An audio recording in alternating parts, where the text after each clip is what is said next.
안녕하세요. 이번 영상에서는 CSS 그리드 레이아웃에 대해서 살펴보도록 하겠습니다.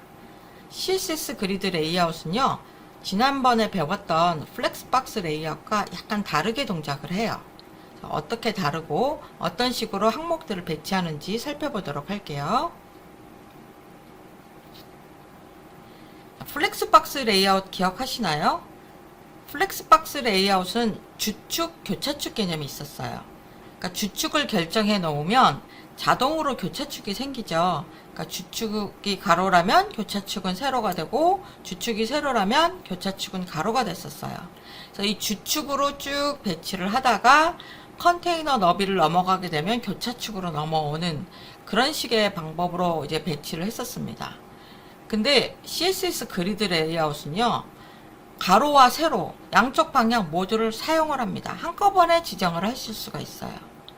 플렉스박스 레이아웃은 무조건 주축을 기준으로 했지만 CSS 그리드 레이아웃은 행으로는 어떻게 표시하고 열로는 어떻게 표시하는지 두 가지 방향을 한꺼번에 지정을 해줘요. 그래서 플렉스박스 레이아웃은 보통 1차원 레이아웃이라고 하고 CSS 그리드 레이아웃은 X축과 Y축을 다 사용을 하기 때문에 2차원이라고도 얘기를 합니다.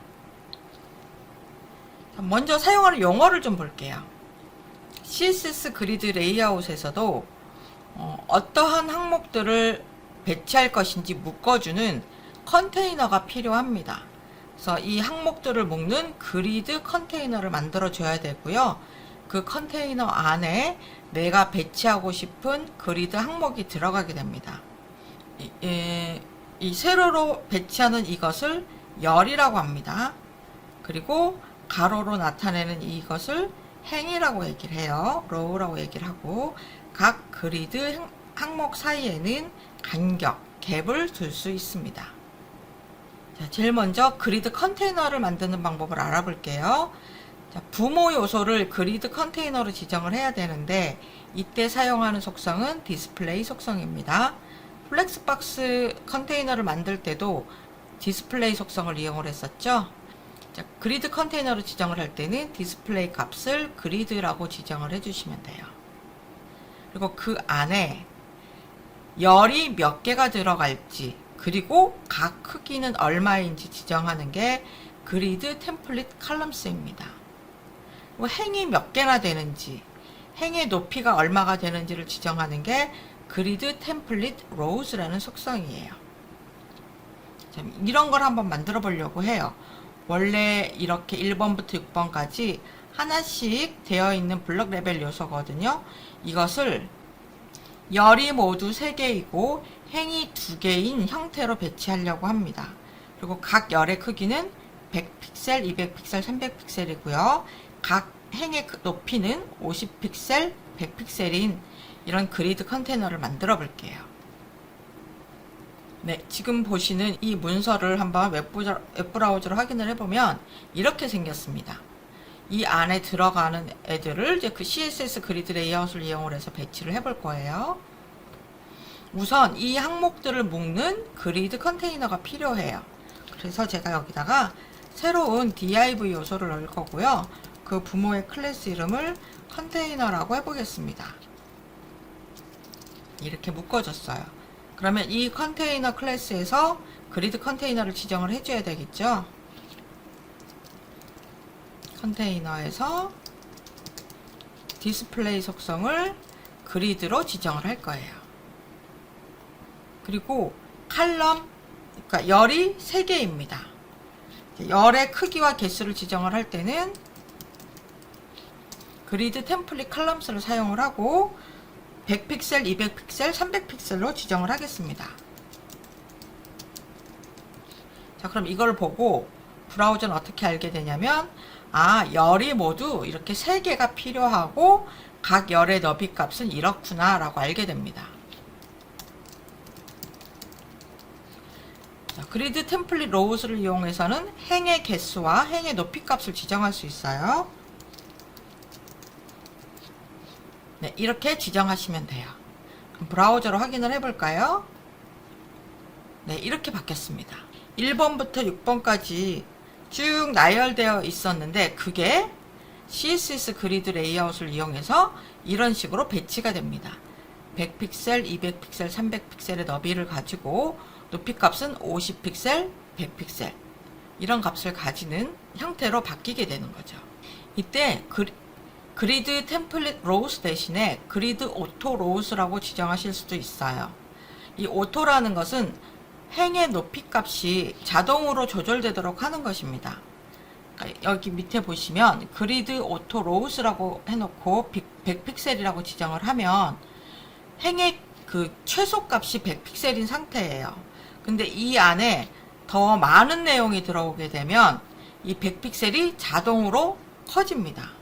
오토라고 했기 때문에 그 내용을 다 표시할 수 있을 만큼 높이 값이 조절이 돼요. 이 높이 값을 자동으로 조절하고 싶을 때는 최소값만 지정을 해주시고 속성을 그리드 오토 로우스라고 지정을 해주셔도 됩니다.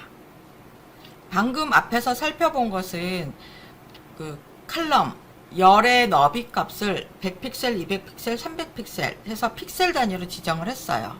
그래서 픽셀 단위로 하게 되면 항상 그 크기 값이 고정이 되죠. 근데 나는 이것을 반응형으로 만들고 싶다. 반응형이라는 것은 컨테이너 너비 값이 달라지면 그 안에 들어있는 항목의 너비 값도 달라지게 하고 싶다. 이랬을 때는 상대적인 단위를 사용해 주시면 돼요. CSS 그리드 레이아웃에서 사용하는 단위는 FR입니다. FR은 프랙션의 줄임말이고요. 그 안에 들어가는 항목의 너비 값을 비율로 지정을 해주시면 돼요. 만일 2대 1대 2인 칼럼 3개를 배치하고 싶다. 그러면 EFR, 1FR, 2FR 이렇게 지정을 해주시면 됩니다. 이렇게 하면은 컨테이너 너비가 만일 500픽셀이라면 200픽셀, 100픽셀, 200픽셀이 될 거고 1000픽셀이라면 400픽셀, 200픽셀, 400픽셀 이렇게 컨테이너의 너비 값에 따라서 항목의 너비가 달라지게 됩니다. 이렇게 따로따로 크기가 달라질 수도 있지만 1FR이 3번 반복된다 이랬을 경우에는요. 리핏 함수를 이용을 해서 간단하게 줄여서 쓸 수도 있습니다. 리핏 함수 안에 1FR이 3번 반복돼 라고 지정을 해주시면 돼요. 그럼 얘는 위에 있는 1FR, 1FR, 1FR 이렇게 지정한 것과 똑같이 적용이 됩니다. 그래서 같은 값을 반복할 때는 리핏을 쓰면 편하겠죠. 민맥스라는 함수도 있어요. 열의 너비 값은 FR을 이용을 해서 상대적인 크기 값으로 조절을 할 수가 있는데 이 상대적으로 조절을 하다 보면 갑자기 항목의 너비가 줄어들 경우가 있어요. 항목의 너비가 줄어든다는 얘기는 내용이 밑으로 길어진다는 얘기죠. 즉 행의 높이 값이 달라져야 돼요. 이랬을 경우에는 민맥스를 이용을 해서 최소값과 함께 최대값을 오토라고 지정을 해주시면 돼요. 이 코드를 보시면은요, 템플릿 컬럼의 너비 값을 1FR로 할 거예요. 이 열이 각각 같은 너비 값을 가져요. 근데 이게 줄어들어서 첫 번째 보는 이 항목처럼 내용이 길어졌다 이랬을 경우에는 얘 높이를 좀 높게 조절을 해줘야 됩니다. 근데 얘 때문에 전체적으로 또 높이를 너무 크게 줘버리면 아래에 있는 항목은 밑에 공백이 또 남게 돼요. 그래서 필요에 따라서 좁게도 표시하고 높게도 표시하고 이렇게 지정을 해야 될 때는 민맥스를 이용을 해서 최소값은 100픽셀 그러면 내용이 적을 경우에는 100픽셀 높이로 나타내고요. 최대값을 오토 그렇게 하게 되면 내용이 다 보일 만큼 길어지게 되죠. 그래서 리핏 함수와 민맥스 함수를 이렇게 사용하실 수 있습니다. 자, 오토핏과 오토필이라는 이 값도 유용하게 쓰실 수 있어요. 이 컨테이너가 지금 여기는 코드가 잘려서 잠깐 예제로 보여드릴게요. 지금 보시는 이 예제 코드에는요 그리드 컨테이너가 2개가 있습니다. 여기에 제가 그리드 템플릿 컬럼스를 어떻게 진행을 해놨냐면 5개를 배치를 할 건데 최소값은 너비가 100픽셀이고 최대값은 1FR이에요. 그러면 1대 1대1 그러니까 1대 1대1로 그 비율로 5개를 배치하라는 얘기입니다. 이걸 브라우저로 확인을 하면 1부터 5까지 같은 너비 값으로 이렇게 배치가 됩니다. 아직 오토핏과 오토필은 적용된 상태는 아닙니다. 이렇게 배치가 되어 있는데요. 이것을 제가 오토핏이나 오토필을 지정을 했을 때 어떻게 값이 달라지는지 한번 볼게요. 원래 있던 이것을 지우고요. 이 5라고 들어가는 숫자 대신에, 개수 대신에 이렇게 오토핏과 오토필을 넣어 보겠습니다. 여기 컨테이너 1과 컨테이너 2로 나눠져 있죠. 그래서 컨테이너 1에는 오토핏이라고 지정을 하고 컨테이너 2에는 오토필이라고 지정을 해 볼게요. 이렇게 칼럼 값을 다르게 지정을 해서 살펴보겠습니다. 브라우저로 보면요. 네, 오토핏일 때는 아까와 똑같이 1부터 5까지 5개의 항목이 컨테이너에 가득 차게 똑같은 비율로 표시가 됩니다. 근데 오토필로 하게 되면은요, 우리가 크기를 지정을 할 때 최소값 100픽셀이라고 했죠. 그 최소값에 맞춰서 배치를 하고 남는 공간이 있으면 그 공간을 그대로 두는 게 오토필입니다.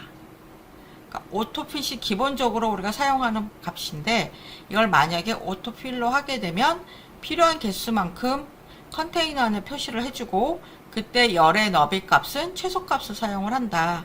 공백이 남게 되면 그 공백은 그대로 둔다. 그렇게 하고 싶을 때는 오토필이라고 지정을 해주시면 돼요. 이번에는 갭 속성에 대해서 알아볼게요. 갭은 우리가 플렉스박스 레이아웃 할 때도 배웠었죠. 각 항목 사이에 간격을 지정하는 게 갭이라는 속성입니다. 그리고 오른쪽 그림에서 보시는 것처럼 이 갭은요, 옆에 인접한 항목이 있을 경우에만 그 사이의 간격을 지정을 하는 거예요. 1번의 왼쪽과 위에는 인접한 항목이 없기 때문에 갭이 적용되지 않습니다. 이때 갭 속성에 값을 하나만 지정을 하면 그것은 열 간격으로도 쓸 수 있고 행 간격으로도 쓰입니다. 그리고 값이 만약에 두 개가 사용된다면요, 첫 번째 값은 행 간격이 되고 두 번째 값이 열 간격이 됩니다. 그러니까 행 간격이라는 것은 로우와 로우 사이의 간격, 즉 이렇게 위와 아래 사이의 간격은 20픽셀이 되고 좌우 열과 열 사이의 간격은 30픽셀이 됩니다. 그러니까 첫 번째 게 로우 갭, 두 번째 게 칼럼 갭 이렇게 사용됩니다. 그래서 갭을 이용을 해서 항목과 항목 사이의 간격도 조절하실 수 있어요. 네, 오늘은 이렇게 해서 CSS 그리드 레이아웃이 어떻게 플렉스박스 레이아웃과 다른지 살펴봤고요.